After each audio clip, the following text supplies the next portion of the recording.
Shalom, jemaat GKJ Maki yang dikasih oleh Tuhan Yesus Kristus dimanapun berada. Kita ketemu lagi dalam renungan tengah minggu. Sebelum kita merenungkan firman Tuhan hari ini, kita mau siapkan hati kita mau berdoa. Mari kita berdoa. Mengucap syukur Allah untuk hari ini. Terima kasih atas berkat-Mu hari lepas hari. Terima kasih atas penjagaan dan penyertaan-Mu sampai saat ini. Tuhan, sebentar kami akan belajar firman-Mu, kami ingin merenungkan firman-Mu, dan biarlah Roh Kudus turun atas kami sehingga kami boleh mengerti akan firman-Mu hari ini dan menjadi pelita dalam kehidupan kami sehari-hari.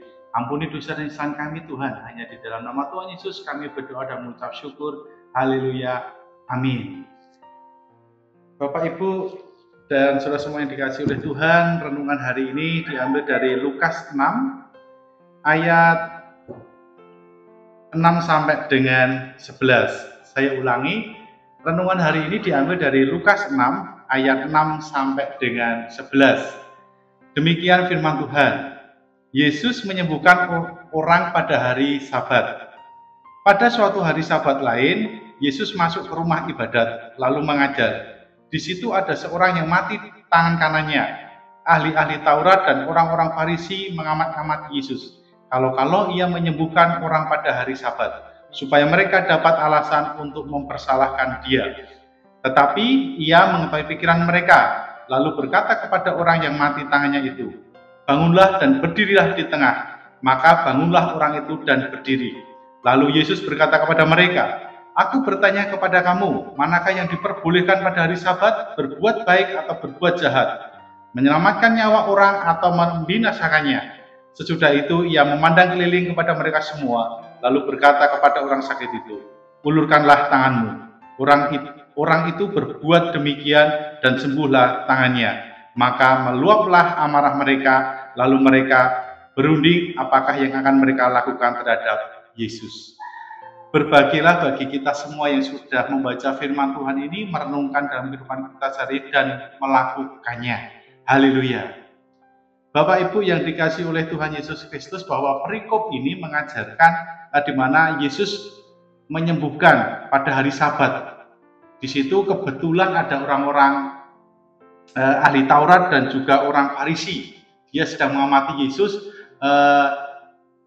Dia mengamati untuk istilahnya untuk nanti melaporkan Tuhan Yesus bahwa Tuhan Yesus bekerja pada hari Sabat. Tetapi di sini dikatakan bahwa Yesus tahu akan pikiran mereka. Dan Yesus pun akhirnya dia memberikan pertanyaan yang luar biasa sekali di ayat yang ke 9. Lalu Yesus berkata kepada mereka, "Aku bertanya kepada kamu, manakah yang diperbolehkan pada hari Sabat, berbuat baik atau berbuat jahat, menyelamatkan nyawa orang atau membinasakannya?" Jadi kita boleh belajar dari perikop ini, dari Lukas 6 ayat 6 sampai 11, bagaimana kita menyebarkan akan kasih Allah. Saat ini dengan tema kasih tanpa batas. Jadi jangan sampai kasih yang akan kita sebarkan itu terbatasi oleh waktu, oleh keadaan, oleh situasi tertentu, atau kita hanya mengasihi, menyebarkan kasih itu pada orang yang kita kasihi. Tetapi jelas sekali bahwa orang-orang di sekitar kita, baik musuh kita, baik orang yang tidak suka dengan kita pun harus mengasihi mereka. Kita harus menyebarkan kasih itu. Jangan memilih-milih. Terus baik waktunya baik atau tidak baik, harus kita lakukan. Kita harus menyaksikan kasih Allah kepada kita dan kita nyatakan dengan sesama kita. Sehingga di situ akan terpancar kasih Allah yang luar biasa, itu nyata dalam kehidupan kita sehari-hari. Jadi Bapak Ibu semuanya, kami ajak, mari kita menyebarkan kasih Allah ini, berbuat kasih, berbuat baik ini tanpa batas, tanpa dibatasi oleh sesuatu. Baik itu waktu kita, waktu dan keadaan yang entah itu baik atau tidak, kita harus tetap, memang itu kita harus berbuat baik, ya kita harus berbuat baik. Entah itu, yang itu musuhku, itu orang yang benci dengan saya tidak mau menolongnya, tidak. Kita tetap harus menolongnya, kita harus tetap berbuat baik kepadanya. Seperti yang Yesus sudah beri contoh itu, meskipun hari Sabat, di situ Allah, Yesus terus melakukan perbuatan baik, melakukan kasih nyata.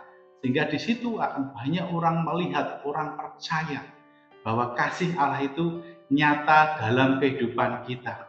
Sehingga nama Tuhan akan dipermuliakan. Sekali lagi Bapak Ibu semua, jemaat Tuhan yang dikasihi oleh Tuhan, dimanapun kita berada, saya ajak sekali lagi bahwa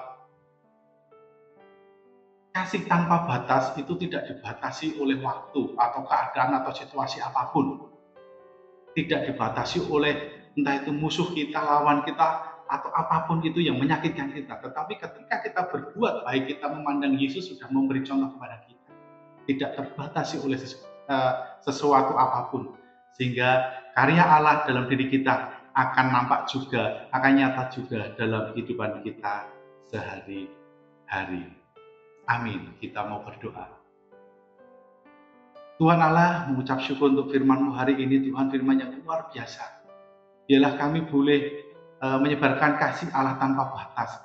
Kasih yang terus Tuhan, kami boleh berbuat baik tanpa mengenal waktu, tanpa mengenal keadaan, situasi apapun. Entah itu baik atau tidak, kami akan tetap melakukan kasih Allah ini kepada sama kami. Perbuatan baik yang luar biasa sehingga nama Tuhan dipermuliakan. Terima kasih Tuhan, kami berdoa untuk jemaat Tuhan dimanapun berada. Tuhan memberkati ekonominya, Tuhan memberkati pekerjaannya, anak-anaknya semuanya, keluarga besar jemaat Tuhan di GKJ Bagi ini Tuhan. Terima kasih Tuhan, terima kasih untuk firman-Mu ini menjadi pelita dalam kehidupan kami. Ampuni dosa dan kesalahan kami Tuhan. Hanya dalam nama Tuhan Yesus kami berdoa dan mengucap syukur. Haleluya. Amin.